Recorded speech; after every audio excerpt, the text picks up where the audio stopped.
വർഷങ്ങൾക്ക് മുൻപ് ഈ സംഭവം ആദ്യമായി എന്നോട് പറയുമ്പോൾ സിന്ധു ചേച്ചി വല്ലാണ്ട് അസ്വസ്ഥയായിരുന്നു. ഞാനീ ഇടയ്ക്ക് യൂട്യൂബ് ചാനൽ തുടങ്ങിയ കാര്യം അറിഞ്ഞ് ചേച്ചി എന്നോട് ഈ സംഭവത്തെപ്പറ്റി ഒരു വീഡിയോ ചെയ്യാമോ എന്ന് ചോദിച്ചു. ഇതുപോലുള്ള അനുഭവങ്ങൾ മറ്റാർക്കെങ്കിലും ഉണ്ടായിട്ടുണ്ടെങ്കിൽ അവിടെ നടക്കുന്നത് എന്താണെന്ന് കൂടുതൽ വ്യക്തത വരാൻ സാധ്യതയുണ്ടെന്ന് സിന്ധു ചേച്ചി പറഞ്ഞപ്പോൾ അതിൽ കാര്യമുണ്ടെന്ന് എനിക്കും തോന്നി. ഈ സംഭവം ഞാൻ ആദ്യമായി അറിയുന്ന ദിവസം ഞാൻ അന്നത്തെയും പോലെ ഹോസ്റ്റലിലെ സെക്യൂരിറ്റി റൂമിൽ ചേച്ചിയോടൊപ്പം ഇരുന്ന് ചായ കുടിക്കാൻ പോയതായിരുന്നു. പക്ഷേ ചേച്ചി അന്ന് വരാൻ വൈകി. ഒടുവിൽ ഞങ്ങൾ ചായ കുടിച്ചുകൊണ്ടിരുന്നപ്പോൾ എന്താ ചേച്ചിയുടെ മുഖം വല്ലാണ്ടിരിക്കുന്നതെന്ന് ഞാൻ ചോദിച്ചു. അപ്പോൾ ചേച്ചി പറഞ്ഞു ചേച്ചിയുടെ അയൽവാസി ആക്സിഡൻ്റ് ആയെന്ന്. പരിചയമുള്ള ഒരാൾക്ക് കാര്യമായ എന്തെങ്കിലും പറ്റിയതായിരിക്കാം ചേച്ചിയുടെ മൂഡ് ഓഫിന് കാരണമെന്ന് കരുതി എന്നോട് ചേച്ചി പറഞ്ഞു അയാൾക്ക് ചെറിയ പരിക്കുകളേ ഉള്ളൂ എന്ന്. പിന്നെ എന്തിനാണ് ഇത്ര സീരിയസ് ആയിരിക്കുന്നതെന്ന് തിരക്കിയപ്പോൾ ചേച്ചി പറഞ്ഞു ഇന്നിങ്ങോട്ട് വരുന്നതിന് മുൻപ് ചേച്ചി അയാളെ കാണാൻ ഹോസ്പിറ്റലിൽ പോയിരുന്നുവെന്ന്. അപ്പോൾ അയാൾക്കുണ്ടായ അനുഭവം അയാൾ ചേച്ചിയോട് പറഞ്ഞു. അയാൾക്കുണ്ടായ ഞെട്ടലിൻ്റെ ബാക്കിയായിരുന്നു ഞാൻ ചേച്ചിയിലും കണ്ടത്. ചേച്ചി അയാളുടെ പേര് വെളിപ്പെടുത്താൻ താല്പര്യമില്ല എന്ന് പറഞ്ഞതുകൊണ്ട് നമുക്ക് തൽക്കാലം അയാളെ ദാസൻ എന്ന് വിളിക്കാം. അന്ന് രാത്രി ദാസേട്ടൻ എന്നത്തെയും പോലെ വീട്ടിലേക്ക് പോവുകയായിരുന്നു. സമയം 10 മണി കഴിഞ്ഞ് കാണും. അധികം വണ്ടികളൊന്നും ആ വഴിയിലില്ല. ദാസേട്ടൻ്റെ വണ്ടി കല്ലടത്തണ്ണി പാലത്തിനടുത്തേക്ക് നീങ്ങി. മൂടൽമഞ്ഞ് പാലത്തിൽ നിറഞ്ഞിരിക്കുന്നു. എങ്കിലും പരിചയമുള്ള വഴിയായതിനാൽ ദാസേട്ടൻ വണ്ടിയുമായി മുൻപോട്ട് തന്നെ പോയി. ആ മൂടൽമഞ്ഞിലൂടെ പാലം കടക്കുമ്പോൾ ദാസേട്ടന് തോന്നിയത് ആരുടെയൊക്കെ ഇടയിലൂടെ വണ്ടി ഓടിച്ചുകൊണ്ട് പോകുന്നത് പോലെയാണ്. തോന്നിയതാകാം എന്ന് സമാധാനിച്ചെങ്കിലും പെട്ടെന്ന് തന്നെ അയാൾ സത്യം തിരിച്ചറിഞ്ഞു. പിൻ സീറ്റിൽ ആരോ കയറിയിട്ടുണ്ട്. ദാസേട്ടൻ വണ്ടി നിർത്തിയില്ല. ആ സ്ഥലത്തെ ചരിത്രം ഓർമ്മ വന്നതുകൊണ്ടായിരുന്നു അത്. വർഷങ്ങൾക്ക് മുൻപ് അതുപോലൊരു ഞായറാഴ്ച യാത്രക്കാരെയും കൊണ്ടുപോയ ബസ് ആ പാലത്തിൽ വച്ചാണ് മറിഞ്ഞത്.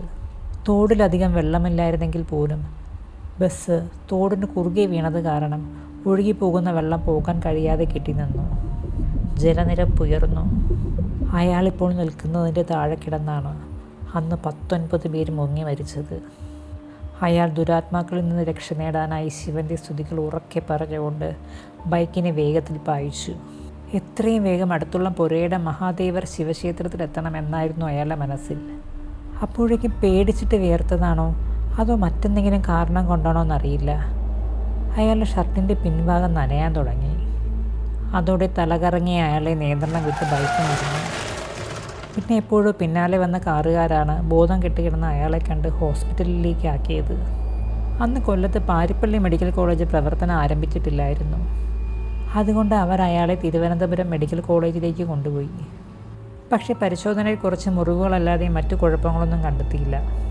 ഞാൻ ചേച്ചിയോട് പറഞ്ഞു ചിലപ്പോൾ അയാൾക്ക് പണ്ടേ പേടിയുള്ളത് കൊണ്ടായിരിക്കാം അങ്ങനെയൊക്കെ സംഭവിച്ചതെന്ന്. അപ്പോൾ ചേച്ചി പറഞ്ഞു ചേച്ചി അയാളോട് ഇത് തന്നെയാണ് പറഞ്ഞതെന്ന്. പക്ഷേ അതിന് അയാൾ കൊടുത്ത മറുപടി ഇതായിരുന്നു സിന്ധു എനിക്ക് പേടിയുണ്ടായിരുന്നെങ്കിൽ ആ വഴി തന്നെ വരണമായിരുന്നോ? നിനക്കറിയാവുന്നതല്ലേ ഓയൂർ വഴി എനിക്ക് വീട്ടിൽ പോകാമെന്ന്. പേടിയുണ്ടായിരുന്നെങ്കിൽ എനിക്ക് ആ വഴി പോയാൽ പോരായിരുന്നോ? അത് കേട്ടപ്പോൾ ചേച്ചിക്ക് അയാൾ പറയുന്നതിൽ കാര്യമുണ്ടെന്ന് തോന്നി. എങ്കിലും അതൊക്കെ ദാസേട്ടനുണ്ടായ തോന്നൽ മാത്രമാണെന്ന് തന്നെയായിരുന്നു ചേച്ചി അപ്പോഴും വിശ്വസിച്ചത്. ചേച്ചി ദാസേട്ടനോട് പ്രത്യേകിച്ചൊന്നും പറയാതെ പുറത്തേക്കിറങ്ങി. പോകുന്ന വഴിയിൽ ദാസേട്ടൻ്റെ സഹോദരനോട് ദാസേട്ടനെ തലേദിവസം കൊണ്ടുവന്നവർ സംസാരിക്കുന്നത് കേട്ടു. 4 പേർ ശ്രമിച്ചിട്ടാണ് ദാസേട്ടൻ്റെ ബൈക്ക് പൊക്കി അതിൻ്റെ അടിയിൽ നിന്ന് ബോധമില്ലാതെ കിടന്ന ദാസേട്ടനെ പുറത്തെടുത്തതെന്ന് ചേച്ചി എന്നോട് ചോദിച്ചു. ആ ബൈക്കിൽ അപ്പോഴും മറ്റാരെങ്കിലും ഉണ്ടായിരുന്നതാണോ?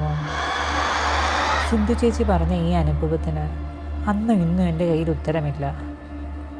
ചേച്ചി പേടിച്ച പോലെ ആ പാലത്തിൽ നമുക്ക് കാണാൻ പറ്റാത്ത ആരോ എങ്ങോട്ട് പോകാൻ നിൽക്കുന്നുണ്ടെങ്കിലോ